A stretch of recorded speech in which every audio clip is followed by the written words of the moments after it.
કેમ મોઢું લટકાવેલું છે? શું થયું? અરે શું થયું? શું થયું બા? તો બાપુજી તો પછી શું થયું? મોઢું કેમ લટકાવેલું છે? પપ્પા રહેવા દ્યો, મમ્મીનો તો મોઢું જેવું છે. હા એ બરાબર હો. એવું કાંઈ નથી. એ તો જેની ઉપર વીતે ને એને જ ખબર હોય કે શું થયું. અરે હું તો ક્યારનો પૂછું છું તને કે શું થયું?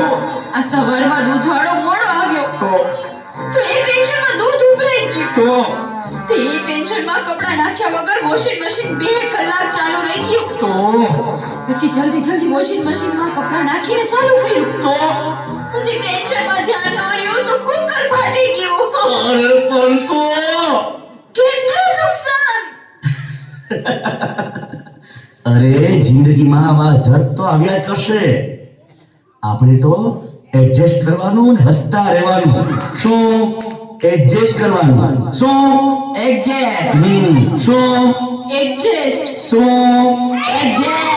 પછી સાંભળો તો ખરા, આ જલ્દીમાં તમારા કપડાં ચેક કર્યા વગર વોશિંગ મશીનમાં નાખી દીધા તમે. એટલે શું? પછી એમાંથી કાગળના ડૂચા અને આ ડબલી નીકળી.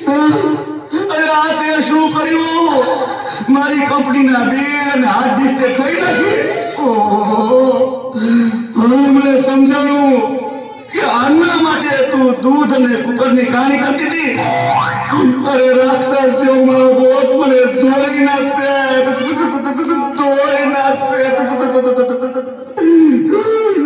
આવા જર્ક તો આવ્યા જ કરશે.